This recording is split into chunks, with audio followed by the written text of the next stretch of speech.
Iya, selamat malam para pemirsa Semarang TV yang berbahagia. Jumpa kembali malam ini dalam program Biang Lala Sastra. Bersastra kita bahagia. Malam ini saya di DMS ditemani oleh Mas Heru Mugiarso akan membahas tentang sastra koran dan masa depannya. Pada masa-masa sebelum ada medsos, hampir semua surat kabar mempunyai rubrik sastra. Bahkan tidak hanya surat kabar, tetapi juga radio-radio swasta setiap malam juga menyiarkan program sastra. Tetapi pada malam hari ini kita khusus akan membahas tentang sastra koran dan masa depannya setelah medsos begitu mudah menerima karya tulis dari siapapun tanpa sensor, ya.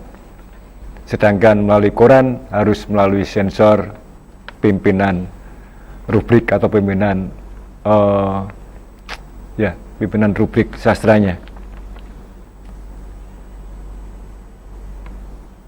Mas Heru Mugiarso, selamat malam. Selamat malam Mas Yedi. Sehat ya Mas? Alhamdulillah. Ya. Mungkin Mas Heru masih ingat awal-awal berkiprah di dunia sastra khususnya dalam penulisan puisi, cerpen, menikmati kejayaannya dan baik itu ada kebanggaan karyanya dimuat, juga ada ucapan syukur karena menerima honor dari pemuatnya. Ya, mungkin Mas Heru bisa bercerita sedikit tentang masa-masa itu. Iya, Mas Didi. Ketika tadi sudah dibicarakan oleh Mas Didi bahwa sekarang ini kita akan masuk ke suatu era di mana medsos itu sudah sedemikian menjadi suatu hal yang lumrah dan biasa, ya, di mana melalui medsos ini kita bisa mempublikasikan karya-karya kita, gitu ya. Tetapi kita tidak boleh lupa bahwa beberapa puluh tahun yang lalu itu muncul yang dinamakan dengan sastra koran, itu ya. Sastra koran itu sebenarnya sih sastra koran itu alternatif saja dari sastra yang waktu itu dikatakan sebagai sastra yang betul-betul sastra itu adalah kalau dimuat di majalah sastra. Kita masih ingat bagaimana majalah Horizon itu jadikan sebagai barometer itu, sebagai standar. Pokoknya kalau ada karya yang bisa masuk ke majalah sastra Horizon, otomatis sudah diakui bahwa dia adalah seorang penyair, seorang cerpen, sudah dibayat gitu. Iya, sudah dia tahbiskan sebagai sastrawan dan sebagainya gitu. Tetapi kalau kita lihat bahwa beberapa penyair, beberapa sastrawan yang sekarang ini berangkat dari masa lalu, ya seperti misalnya saja kemarin kita ketika membahas tentang Umbu Landu itu ya. Nah, Umbu Landu itu kan komunitasnya dengan Persada itu kan mempunyai sebuah koran yang namanya Koran Pelopor di Jogja itu ya, yang ada rubrik puisi dan sastranya itu. Bahkan sampai sekarang pun juga Umbu masih aktif di Bali Pos ya. Jadi ini menunjukkan bahwa bagaimanapun rubrik sastra koran itu masih diperhitungkan, ya, diperhitungkan. Terlepas bahwa sekarang ini masih sudah muncul tandingan yang lain dengan adanya media sosial dan sebagainya. Ya, persoalannya adalah apakah ini sastra koran ini nanti akan mampu bertahan atau tidak menghadapi saingannya ini. Ya, beberapa kalangan mengatakan bahwa tidak ada masalah. Toh sampai sekarang pun koran tetap eksis gitu ya. Ya, meskipun medsos juga sedemikian rupa. Bahkan saya melihat orang sekarang lebih suka melihat atau membaca berita dari medsos daripada membaca berita di koran. Ya. Dengan adanya fenomena semacam ini, maka ada ketakutan dan kekhawatiran bahwa seandainya puisi atau cerpen dimuat di koran, jangan-jangan tidak akan dilirik oleh pembaca itu, kecuali mereka yang memang betul-betul sastra minded atau orang-orang yang memang berminat terhadap sastra gitu, pasti akan menunggu misalnya Kompas hari Sabtu, misalnya Kompas hari Minggu, Suara Merdeka hari Minggu, kemudian Bali Pos dan sebagainya itu ya. Nah ini menjadi menarik artinya meskipun demikian kita tidak bisa lepas dari sejarah masa lalu bahwa beberapa penyair, beberapa sastrawan yang sekarang ini sudah sedemikian sudah mengemuka, sudah populer, itu dulu juga berangkat dari sastra koran. Tetapi kalau tadi Mas Didik menanyakan tentang saya sendiri, ya kebetulan kita sama ya, dulu ya kalau saya boleh jujur bahwa saya pertama kali itu mempublikasikan puisi justru malah di radio, Mas. Waktu saya masih SMP, ya masih kelas 2 waktu itu, di RSPD di kota saya waktu itu. Kemudian setelah itu ya sesekali mencoba untuk tapi kita kebetulan yang dalam komunitas Kumandang Sastra itu kan ya lebih banyak menggunakan media radio gitu ya. Ya itu. Saya kira begitu Mas Didi. Kemudian yang dirasakan waktu itu tentang penyeleksian atau kriteria dari pemimpin rubrik sastra itu, misalkan diterima, tidak ngomong terima oke ya. Kalau tidak terima mereka ada alasannya nggak gitu? Ya, pengalaman saya itu memang kecuali kalau kita berkorespondensi ya dengan kuratornya ya, dengan redakturnya itu pasti mereka kan memberikan alasan kenapa ini tidak dimuat, kenapa ini dimuat gitu. Tapi kalau sejauh ini tidak ada korespondensi, tidak ada komunikasi ya pokoknya begitu dikirim, tidak dimuat, ditunggu ya sudah dianggap tidak layak. Tapi perlu diingat Mas Didik bahwa konon katanya sampai sekarang ini misalnya katakanlah rubrik puisi di Kompas ya hari Sabtu itu ya, itu konon itu yang mengirim di sana itu sudah luar biasa banyaknya itu. Jadi kalau misalnya seorang pemula yang belum dikenal namanya dan dia tidak mampu mencuri perhatian redaktur atau kuratornya, jangan harap dia dimuat. Tapi sebaliknya kalau dia sudah langganan, itu pasti akan diperhatikan gitu loh. Langganan dimuat di Kompas itu ya, udah berulang kali itu pasti akan diperhatikan gitu loh. Nah ini yang menjadi semacam alasan bagi para penulis lain yang merasa bahwa mereka baru mulai menulis, lalu ya daripada seperti itu lebih baik dimuat di medsos saja, di Facebook dan sebagainya yang tidak ketat gitu ya, tidak ada saringan sama sekali, atau diikutkan dengan selama ini adalah atau akhir-akhir ini adalah antologi bersama gitu ya, iuran bersama dan sebagainya. Ini menarik Mas Didi, antologi bersama ini. Nah, saya melihat kenapa orang suka dengan antologi bersama. Ya kita bandingkan dengan koran ya. Kalau koran itu kan sekali baca sudah buang gitu. Paling yang mengkoleksi adalah penulisnya sendiri. Tapi kalau misalnya antologi bersama, katakanlah kita dengan berapa puluh penulis, otomatis kan minimal penulisnya semua kan kontributor itu menyimpan itu kan menyimpan. Ini kan menarik fenomena ini, sehingga sekarang ini para penulis, para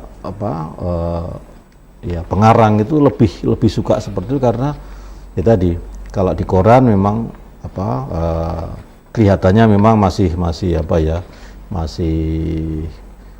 berdampak kepada dikenal namanya itu ya. Tapi kalau tentang masalah keabadian itu lebih abadi kalau dibukukan gitu ya. Ini. Dan sekarang ini mungkin Mas Didi juga tahu bahwa ada beberapa koran yang rubrik sastranya itu dengan maaf mengatakan tidak bisa memberi honor meskipun memuat itu ya. Banyak sekali yang seperti itu. Seperti kita lihat di sekarang ini kan ada radar-radar di mana-mana itu ya. Konon katanya ada yang tidak memberikan honor, tapi ya kita sebagai penulis itu akhirnya ya maklum gitu itu. Iya. Ya, saya yang apa tadi Mas Edo katakan yang penulis memaklumi tanpa honor pasti penulis yang memang dari hati ya. Tapi kan sudah tujuannya lain, wis rasa ngirim ngono wae gitu. Itu kan mencari koran yang beri honor gitu ya.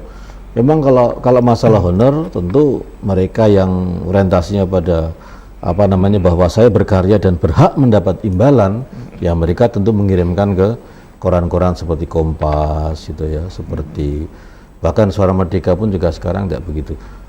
Yang kemudian koran Tempo itu ya, itu memang memberikan imbalan yang memadai dan layak. Ya karena mungkin mereka juga mempunyai pengasuh rubrik sastra yang memang betul-betul mengerti bagaimana kehidupan para penulis. Yang mereka bisa berempati tentang bagaimana sih suka dukanya menulis di koran itu ya. Tapi terus terang saja saya teringat waktu di SMP dulu, saya itu tertarik nulis di koran karena justru malah provokasi guru kesenian saya. Jadi dia cerita, ini tulisan saya baru dimuat, saya dapat honor. Waktu itu saya seperti terpacu, gimana sih rasanya tulisan di koran dimuat di koran kemudian dapat honor wesel dari kantor pos itu ya. Nah itu akhirnya sedikit banyak memacu saya untuk mencoba untuk mengirimkan naskah-naskah ke koran itu ya. Juga waktu itu kan juga marah majalah dinding ya. Ada murid-murid itu kalau dimuat maju dewa sudah senang sekali gitu ya. Betul. Apalagi sampai dimuat di koran, bahkan ada pendapat dari beberapa anak muda untuk masuk ke koran itu sangat sulit. Ada yang mengatakan rubrik sastranya pengasuhnya pilih-pilih. Jadi yang tidak dikenal atau tidak sesuai selera pengasuhnya tidak bakalan dimuat. Apakah itu betul? Ya, ini tentu relatif ya. Kayak begitu itu relatif dalam arti setiap kita pun punya selera gitu. Tapi saya kira kalau betul-betul profesional ya kuratornya itu pasti dia tidak akan melakukan seperti itu. Dia pasti melihat ada sesuatu yang menjadikan standar untuk. Baik Mas Edo, kita akan lanjutkan obrolan kita setelah jeda iklan berikut ini.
Iya, terima kasih pemirsa. Anda masih di channel 52 WF Semarang TV dalam program Biang Lala Sastra. Bersastra kita bahagia. Kembali kita lanjutkan obrolan dengan Mas Heru tentang sastra Quran. Tadi sudah disinggung, ada yang mengatakan kalau kita ingin mengirim apapun ya, karya sastra di sebuah surat kabar, kita harus cari-cari informasi dulu, bagaimana selera pengasuh rubriknya, sehingga agar bisa dimuat. Apakah itu betul?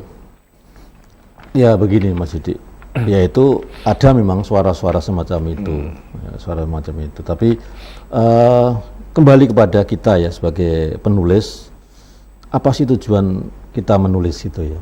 Kalau mungkin tujuan menulis untuk supaya dimuat, kemudian populer dan sebagainya, memang ya tadi ya, kita harus menyesuaikan dengan bagaimana selera kurator atau redaktur itu ya. Tapi kalau tujuan kita menulis adalah ya untuk aktualisasi diri, memang untuk menulis, tidak peduli apakah dimuat atau tidak, ya tidak masalah. Jadi saya ingat beberapa ada seorang penulis puisi yang dia itu tidak peduli apakah dimuat atau tidak. Gitu ya. Dia itu ya pokoknya nulis saja, ya, nulis saja. Dan dia menggunakan tidak hanya media koran ya, karena saya pernah diberitahu oleh Mas Trianto Triwikromo, seorang sastrawan dari Semarang, mengatakan bahwa hidup mati seorang penulis, seorang sastrawan, seorang pensyair itu bukan ditentukan oleh media, termasuk media koran. Ya. Ya. Tapi kita bisa mencari berbagai media-media yang lain, ya. Termasuk mungkin sekarang dengan era medsos itu, kalaupun memang karyanya itu baik, sekalipun dimuat di medsos, tetap baik, Mas. Yeah. Ya. Jadi ibarat sebutir intan, itu kalau ada di tengah sampah, tetap dia adalah intan. Tapi sebaliknya, sekalipun dia tuh dimuat di Kompas sekalipun itu ya, tapi kalau memang maaf kualitas karyanya itu kurang baik ya, tetap kurang baik gitu ya. Maka bagi kita sebenarnya kembali kepada masing-masing, apa sih sebenarnya motif kita di dalam kaitannya dengan menulis itu ya. Tetapi memang bahwa koran itu banyak membantu kita ya, koran bantu kita. Dan tadi saya katakan bahwa banyak para penulis itu sampai sekarang pun tetap bertahan menulis di koran. Tapi sebaliknya untuk saya sendiri ya, sekarang ini saya masih sekali mengirim ke koran ya, tetapi mungkin ya tidak sesuai dengan selera redaktur atau kuratornya, jadi sudah jarang dimuat itu ya. Dan bagi saya nggak ada masalah, saya hanya coba saja. Tapi saya pernah menikmati bagaimana karya saya dimuat mulai tahun 2000 sampai 2010 itu. Saya termasuk yang sering kali mempublikasikan di koran, terutama di Suara Merdeka, termasuk nanti puisi yang akan saya bacakan itu yang saya ambil dari koran Suara Merdeka gitu ya. Mungkin ada ratusan yang ditulis yang dimuat di Suara Merdeka waktu itu. Dan itu saya syukuri karena saya bisa difasilitasi di situ ya. Tapi ketika kemudian setelah tahun belasan ini saya kemudian beralih karena sadar bahwa saya di beberapa surat kabar kayaknya ada yang lebih memfasilitasi atau lebih memprioritaskan kepada para penulis muda ya. Misalnya di Suara Merdeka itu ya, itu saya lihat koran Suara Merdeka edisi Minggu itu puisi-puisinya hampir sebagian itu memuat mereka yang generasi yang lebih muda. Sekalipun ada beberapa karya yang sebenarnya saya masih belum matang betul, tapi mungkin karena redakturnya ingin memberikan semacam harapan agar para penulis muda itu lebih bisa meningkatkan kualitas karya-karyanya. Betul saya lihat ini ada karya-karya yang belum begitu matang ya. Nah, kembali lagi ini menjadi apa ya, kebijakan dari redakturnya gitu ya. Ya, mungkin untuk nostalgia Mas Heru Ya. bisa membacakan karyanya yang pernah dimuat Ya. di koran. Oke. Ya. Saya akan membacakan sebuah karya saya yang dimuat di rubrik Serat Suara Merdeka hari Minggu tanggal 16 Desember 2007. Berarti berapa tahun yang lalu ini? 11 tahun yang lalu. 11 tahun yang lalu ini. Puisi ini berjudul A Song of Pain. A Song of Pain. Seandainya namaku luka, aku tak memaksamu singgah ke dalam luapan bara, atau sejenak menguliti waktu, menikmati ranumnya rindu di ruang sepi sapa dan udara bertoba.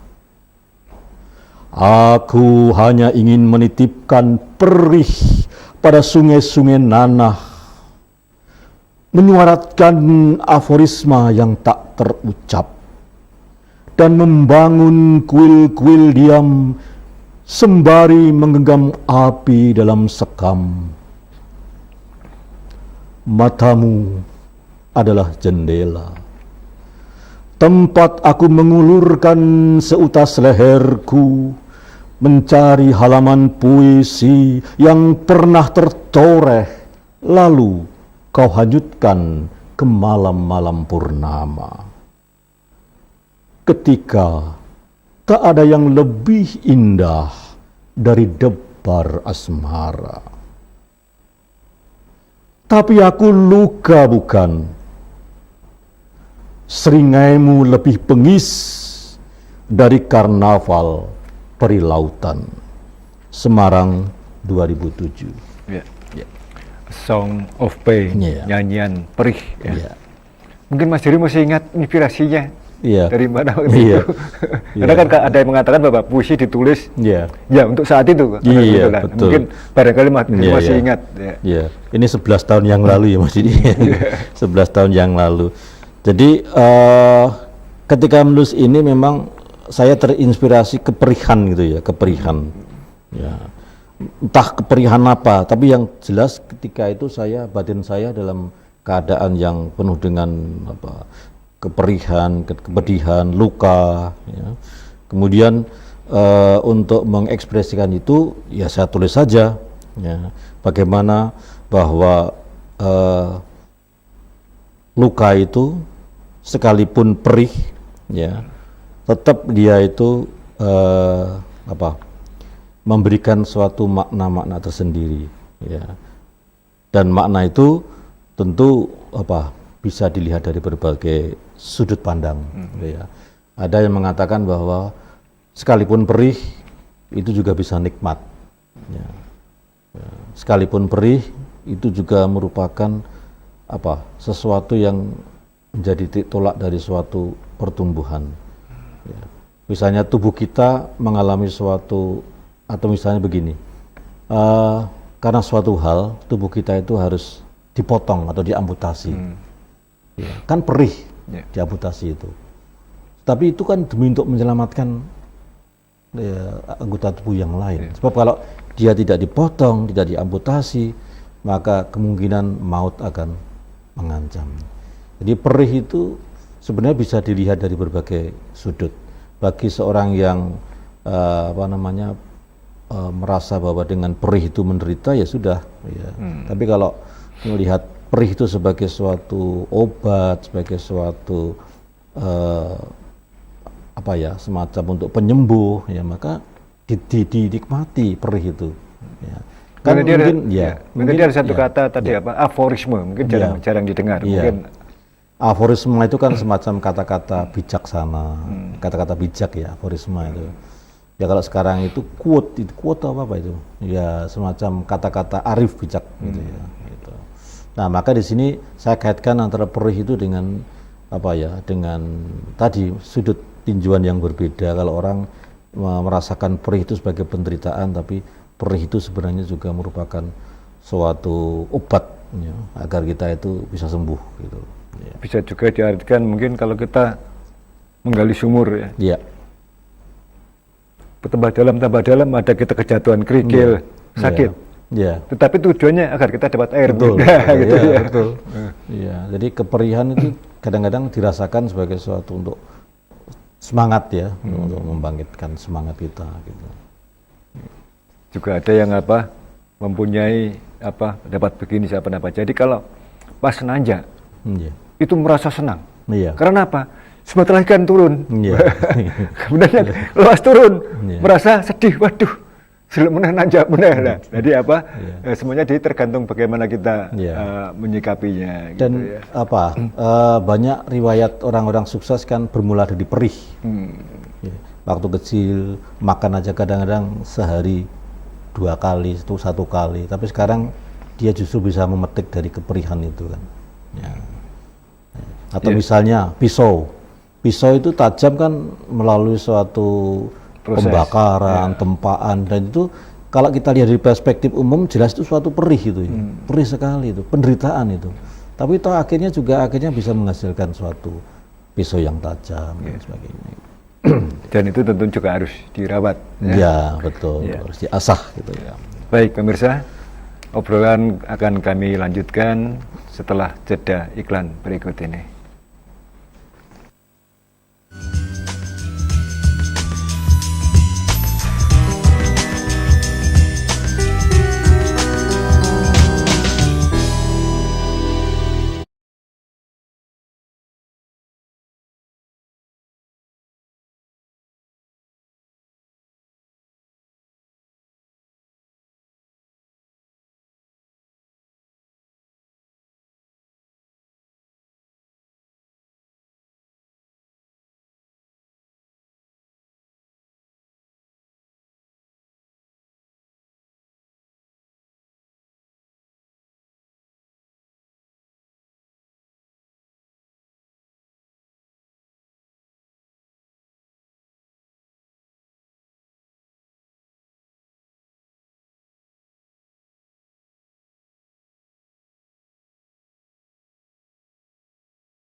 Terima kasih pemirsa, Anda masih di saluran 52 WAF Semarang TV dalam program Biang Lala Sastra. Bersastra kita bahagia. Baik, saya akan membacakan sebuah puisi yang dimuat harian Kompas 5 Agustus 2012, berarti sudah 16 tahun yang lalu. 6 tahun. 6 tahun yang lalu ya. Tulisan seseorang yang berasal dari Purwodadi, sekarang tinggal di Jakarta, yaitu Sitok Srengenge. Perretas.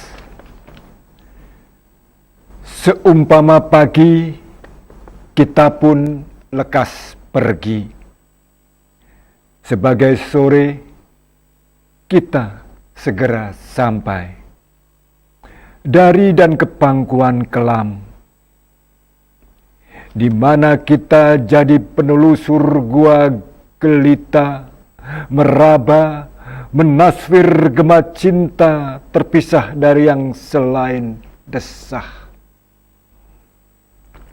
Raga melenggang bagai ganggang, sukmaku menggapai sukmamu, bersih taut serupa kiambang, larut dalam kelucak ombak pasang.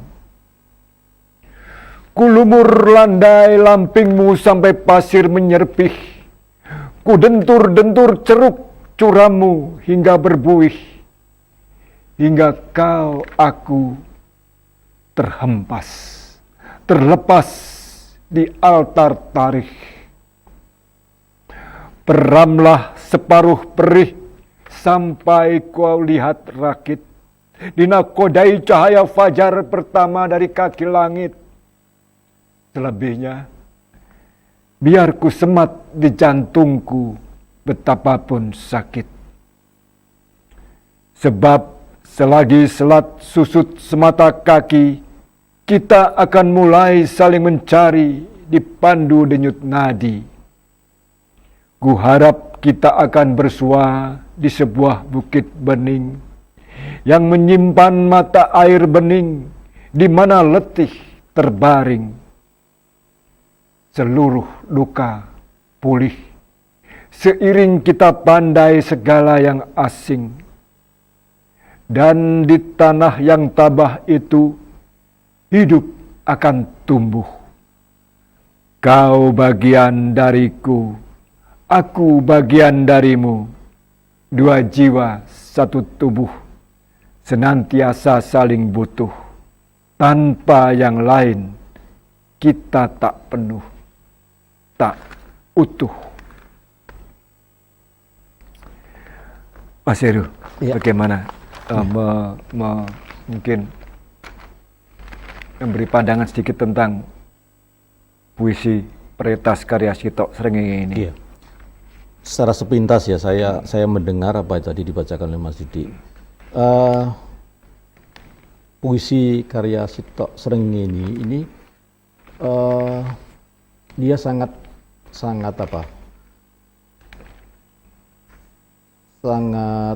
menekankan paham bahwa puisi itu adalah bunyi gitu ya. Maka kan beberapa kata-katanya terpilih dan memiliki rima atau memiliki yang sama itu yang pertama. Yang kedua adalah bagi dia puisi itu adalah upaya mencari bahasa yang baru. Ya. Maka di sana kita temukan diksi-diksi yang mungkin Jarang dipakai. jarang dipakai atau belum dipakai. Iya. Ya, ini sesuatu yang menarik karena apa? Mengundang rasa penasaran pembaca. Ya, maka dia kemudian akan mencari ke kamus atau mencari ke daftar senarai dari kata-kata yang baru itu ya, serapan dan sebagainya itu. Nah, dan memang saya mengagumi ya puisi-puisi Tok Srengenge itu. Dia sangat-sangat liris di dalam pengungkapan ya, puisinya gitu ya. Lain dengan beberapa penyair, dan itulah ciri khas dari Sitok Srengenge. Gitu. Kemudian kita pernah mendengar bahwa majalah Horizon pernah dimatikan dalam kutip ya. Dan sekarang ini sudah mulai terbit lagi Horizon cetak ya. Nah ini apakah ini pertanda bahwa puisi koran atau puisi media cetak mulai bangkit lagi? Iya, ya sebenarnya kalau kita cermati kenapa dulu Horizon itu sempat berhenti, itu kan pertama ditinjau dari kalkulasi bisnis, bisnis itu kurang menguntungkan, bahkan sudah disuntik oleh berbagai pihak agar tetap eksis, tapi toh ternyata lakunya tidak seperti yang kita harapkan. Bahkan saya pernah mendengar, apakah betul atau tidak, itu sampai ada sebagian dari puisi Horizon yang dicetak itu yang sudah dicetak itu terpaksa dibagikan secara gratis ke sekolah-sekolah gitu ya. Nah, kemudian kalaupun kita lihat waktu itu, saya sering mengamati di Gramedia terutama Horizon itu hanya bertahan berapa hari setelah itu hilang. Hilang bukan karena laku, tapi karena ditarik kembali gitu loh.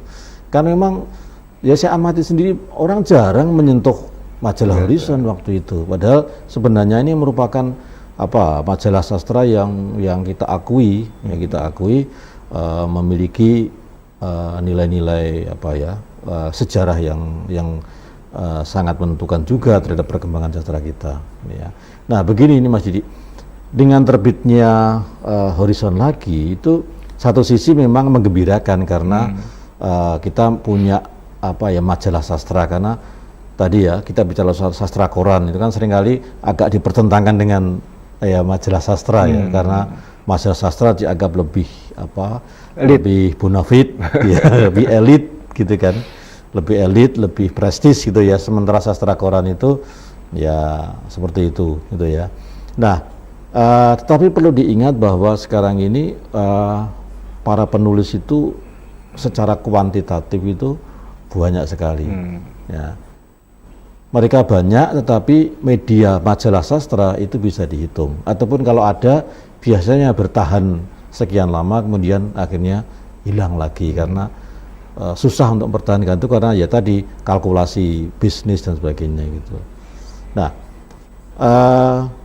sebagaimanapun tetap sastra koran itu mempunyai ruang tersendiri, ya artinya dia tetap meskipun mungkin tidak bisa bersaing dalam arti dengan kualitas sastra yang tidak sepenuhnya bisa bersaing, tetapi tetap bahwa ini menjadi suatu media bagi para penulis untuk berkarya. Dan kita tahu bahwa saya pernah baca ya salah satu tulisan dari seorang pengamat sastra dari luar negeri. Dia itu heran Mas Yudi. Kok di Indonesia itu ada koran yang memuat karya sastra, sementara di luar negeri itu yang namanya karya sastra ya dimuat di jurnal, di majalah sastra gitu ya. Tapi kok di Indonesia itu kok ada koran yang memuat karya sastra gitu ya. Nah, ini menjadi suatu yang menarik sekaligus memberikan ruang pada para penulis bahwa ini ada tetap media meskipun sekarang ada saingan baru media sosial dan sebagainya gitu ya. Nah, tapi sisi lain yang mungkin agak kurang menguntungkan adalah dengan ada terbatasnya majalah sastra itu ya, itu menjadikan elitisme para penulis dan ya dikhawatirkan juga bisa menimbulkan semacam arogansi atau tinggi hati para penulis, mengatakan bahwa kalau karyaku dimuat di majalah sastra berarti aku lebih hebat daripada yang dimuat di koran gitu ya, atau gitu. Menerbitkan buku indie sendiri. Ya ini juga menarik sekali. Menerbitkan sendiri ini saya kira ini juga fenomena yang menarik di tempat kita, bahwa ketika buku itu nggak laku dijual ya di toko-toko buku ya sudah dijual sendiri ya. Tapi juga tadi saya menangkap kesan bahwa kadang-kadang ada beberapa faktor budayanya. Ketika kita ditawari teman untuk suruh beli bukunya, kita kan ewoh-pekewoh gitu ya. Bukan karena kita itu ingin membeli karya itu, tapi karena mungkin ewoh-pekewoh. Sebenarnya kan kita berhak untuk memilih mana yang saya beli dan sebagainya, tapi karena akhirnya solidaritas pada teman, pekewoh dan kasihan teman ini sudah bikin buku dengan biaya yang tidak kecil, akhirnya kita beli itu ya. Ini kan sesuatu yang sebenarnya juga kurang begitu bagus untuk perkembangan sastra gitu. Jadi kita membeli karya itu bukan karena apresiasi, tapi karena kadang-kadang ya ewoh-pekewoh dan sebagainya. Tetapi juga kalau melihat tadi Mas Heri mengatakan sampai Horizon dibagi gratis, berarti kan memang pendukung karya sastra ini di Indonesia masih sangat kurang. Berarti ini sponsor ya. Betul. Harus kita akui bahwa pendukung karya sastra kita itu memang masih seperti dulu ya. Bahkan kan Mas Gunawan Mangat mengatakan bahwa sastra itu seperti di pulau terpencil gitu ya, belum bisa memasyarakat ya secara apa, secara luas gitu ya. Termasuk sesama penulis misalnya, sudah pernah memberikan buku, ya tahu keluar duit, tapi kalau teman-temannya menerbitkan, mintanya gratisan. Itu kan juga juga suatu fenomena yang lucu juga ya. Ya kembali kepada pribadi ya.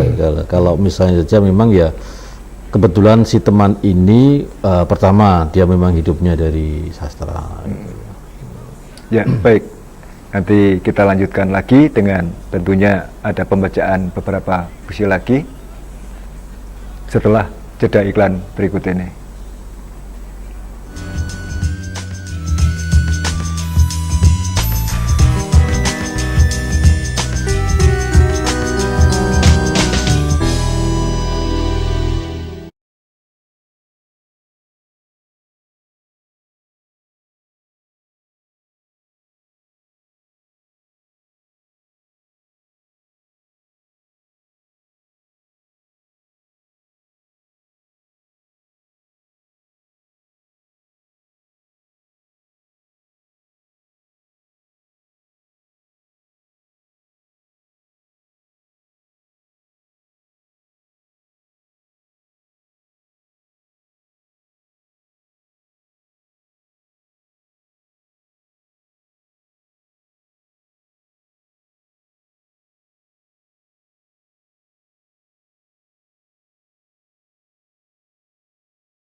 Terima kasih pemirsa, Anda masih di saluran 52 WF Semarang TV bersama program Biang Lala Sastra. Mas Heru, sebelum Mas Heru membaca puisi, saya ingin bertanya. Dulu Mas Heru kalau salah dengan teman-teman pernah menggarap penerbitan majalah sastra juga di Semarang. Iya. Kalau nggak salah Kanal. Kanal ya. Ya itu sekarang bagaimana? Mungkin sudah berapa, 3 atau 4 kali terbit itu? Iya, sudah 4 atau 5 kali terbit.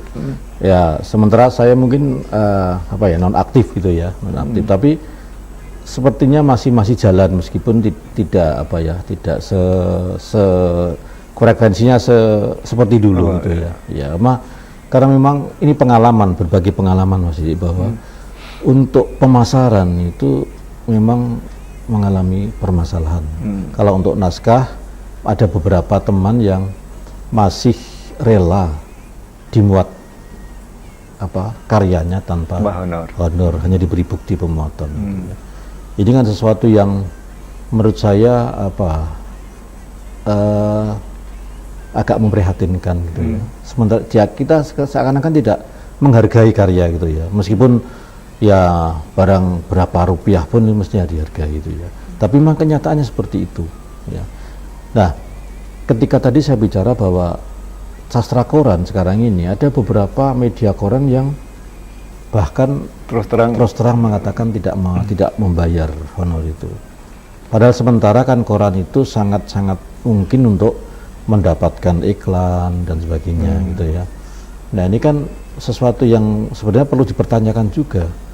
Ya, kalau misalnya ada beberapa koran yang anak-anak apa ya dikatakan sebagai anak cabang atau apa ya, ada radar di mana-mana itu kan kalau sampai kemudian tidak memberikan imbalan itu kan dipertanyakan karena induknya itu besar sekali gitu. Ada termasuk apa mungkin 3 besar iya Indonesia ya. Tetapi kan tadi saya katakan bahwa karena dedikasi teman-teman saja mereka rela untuk tidak dibayar ya, tidak beri honor itu ya. Dan mungkin itu fenomena seperti itu saya rasa tidak hanya di ranah sastra saja ya. Di ranah musik saya dengar juga begitu. Jadi ada perusahaan yang cukup ternama mengundang satu kelompok musik kampus misalnya ya. Mereka terus terang, kami hanya sanggup memberi nasi kotak lah. Nah, ini kan kebanggaan juga itu. Padahal mereka kan apa latihan juga butuh butuh konsumsi, butuh bensin kan gitu ya. Ya semoga. Menurut saya begini Mas Didi, ya kembali kepada sastrawan, kepada penyairnya ya. Ya, apakah dia memang konsisten ya, artinya ya saya berkarya perlu dihargai gitu ya. Kalau dia seperti itu ya sudahlah, barangkali tidak perlu mempublikasikan di media koran yang tidak memberikan imbalan ya. Tapi kalau misalnya ada ketertarikan, maksudnya dia tidak apa-apa, yang penting karyaku dipublikasikan ya silahkan gitu ya. Itu pilihan masing-masing itu ya. Tapi kalau kita kembali ke tadi ya, ke masa depan sastra koran itu bagaimana ini, sejauh koran itu masih terbit dan memberikan ruang bagi sastra ya, saya kira masih bisa bersaing ya dengan media lain ya. Masih bisa bersaing dengan media lain. Tapi kalau kemudian satu persatu misalnya koran itu kemudian harus gulung tikar ya, memang dampaknya adalah berarti ruang-ruang sastra itu semakin hilang ya dari media. Dan faktanya sekarang kan beberapa koran cetak kan sudah ada yang mati karena kalah dengan internet, koran-koran online. Ya itu mungkin yang akan membuat bertambah berkurangnya sastra koran. Ya, dan sudah begitu saya mendengar juga beberapa koran surat kabar itu perlahan-lahan menghapus sastra dari sastranya. Karena memang lebih menguntungkan untuk iklan daripada memberikan ruang bagi sastra. Nah ini merupakan merupakan fenomena betapa bahwa orientasi media khususnya koran itu sudah pada bisnis murni. Ya, jadi tidak memberikan ruang bagi kebudayaan gitu ya. Nah, koran-koran seperti Kompas, Koran Tempo itu masih memberikan ruang seperti itu. Tapi kalau yang lain siapa tahu mungkin lama-lama akan meminggirkan karya-karya sastra itu. Dan ketika itu menjadi sesuatu yang terjadi, ya maka kita hanya bisa mengatakan ya selamat tinggal gitu ya. Ya mudah-mudahan tidak terjadi. Baik. Pemirsa, Mas Heru akan menjalankan karyanya lagi yang dari Korea yang berapa tahun yang lalu? Iya, ini tahun 2004. 2004. Ya. 4 tahun. Akan saya bacakan karya saya yang dimuat di Suara Merdeka tahun 2004 ya. Berjudul Perjalanan Puisi, Perjalanan Sunyi. Puisi yang kau tanam dalam setiap perjalanan sunyi, adakah mampu membujuk matahari sejenak berhenti mengalir dan berdiam dalam meditasi waktu? Jika aku adalah dermaga, kemana perjalanan puisi melabuh? Biarlah ku pinjam taring-taring langit itu, lalu kuhunuskan dan kubunuh malam. Ku abadikan dalam potret setiap detik kematian. Aku adalah lembar-lembar angin, di mana kau lakukan rima dan majas kesakitan. Karena puisi adalah puncak pencapaian derita penyair. Terangkum untaian tarian darah dalam larik-larik yang anyir. Aku akan terus berjalan, dan terus berjalan, dan terus berjalan, menggenapi setiap langkah pada peta itu. Pada setiap yang terbaca, abjad-abjad ragu. Sebab bukankah setiap kali menunda berpuluh kekalahan, terasing dari cinta, mencari suaka pada sarang kegelisahan yang menghunjam ke arah matahari, sihir kalam. 2004. Perjalanan puisi, perjalanan sunyi. Semoga apa tadi yang juga dikatakan Gunawan Muhammad ya. Yeah. Puisi seperti apa? Terletak di sesuatu yang Iya, di apa? Pulau terpencil. pulau terpencil gitu. Iya. Pulau terpencil. Iya. Dan mudah-mudahan itu tidak terjadi ya. Iya. Iya. Utamanya tentang bahasan kita malam hari ini yaitu Iya. tentang puisi koran Iya. ya. Semoga masih tetap ada Iya. koran yang peduli, ini masih Iya. koran masih tetap bisa apa? Dan sebenarnya begini, Mas, jasa yang, iya. Iya. yang bisa diterima Iya, oleh masyarakat betul. selain Iya. apa koran online Ya. ya. Jadi sebenarnya yang menarik dari sastra koran itu adalah apa? Sastra koran itu adalah jembatan antara sastra dari pulau yang terpencil itu dengan khalayak masyarakat luas. Contohnya misalnya, ada seorang membeli gorengan gitu ya, dibungkus dengan koran. Korannya ada puisi. Mestinya dia mungkin secara oh ini puisi, meskipun tidak tahu ya maknanya dan sebagainya. Ini kan sudah terjadi semacam apa ya, hubungan yang menjembatani antara sastra yang terpencil itu dengan apa masyarakat yang awam gitu ya.